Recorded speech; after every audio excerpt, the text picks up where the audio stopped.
People should look at Shirley Chisholm as one who sought and received a very good education, but she used her education not just for herself. She forgot about her own circumstances, her own problems, and got involved in the problems and circumstances of others. In our country at this moment, then for the first time in the history of this nation, a person of color and a woman at that is running for the highest office of this land. And it's a wonderful thing to know that in spite of the many obstacles in my path, that there's such a large cross-section of America who is behind me and saying, why not? Why not dare to dream like so many others have dreamt before me? In 1969, former Congresswoman Shirley Chisholm became the first black woman elected to Congress as a Democrat to represent the mostly black and Hispanic residents in Brooklyn, New York. During her political career in Congress, Ms. Chisholm gained a strong national reputation for fighting for working people. This often meant criticism, but she didn't back down. I did not come to Congress to behave myself and stay away from explosive issues so I can keep coming back. She stood out, like I said, because she was very strong, strong-willed.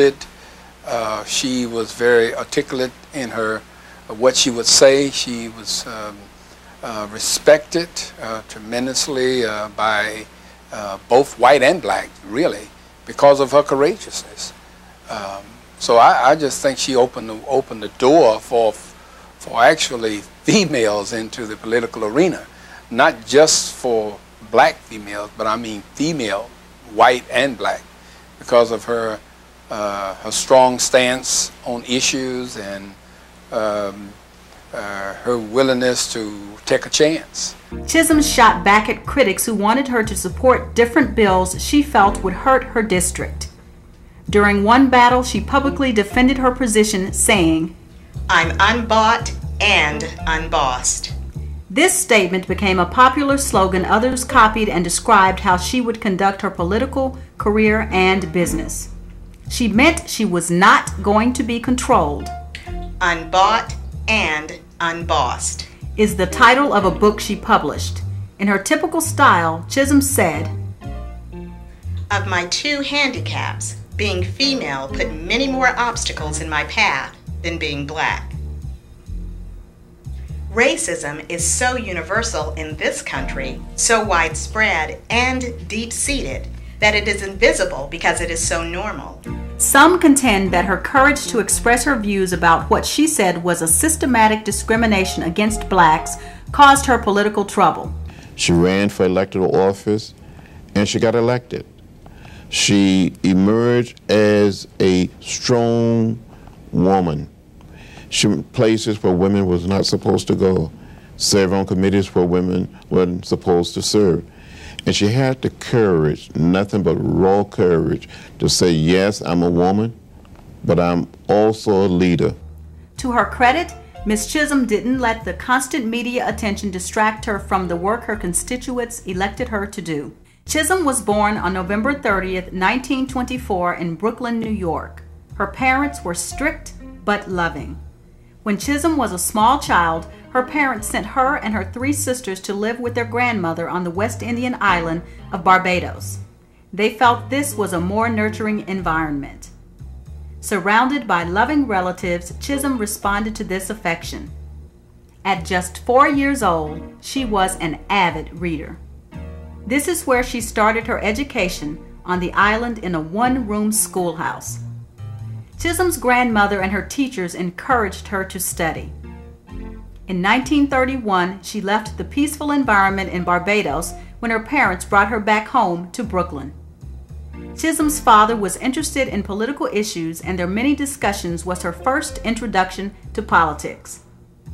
She continued to excel in school and in 1942 graduated from Girls High.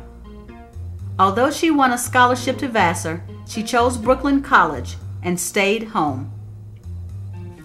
In a political science class, Chisholm's professor told her she had the talent for politics and encouraged her to go into this profession.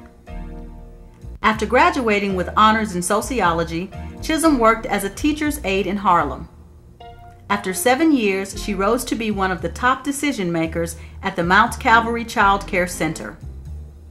Chisholm's interest in politics grew. In 1946, she got her first taste of the real world of politics when she worked on the successful campaign of a black judge in New York. To find out the needs of working people, she was active in neighborhood groups and national organizations like the NAACP. In 1949, she married Conrad Chisholm. After almost 10 years of helping other politicians run for office, which enabled her to learn the business of politics, Chisholm announced her candidacy for state assembly. In 1964, she was elected assemblywoman in the state of New York. Chisholm was a vocal advocate for working-class people, introducing bills for their benefit.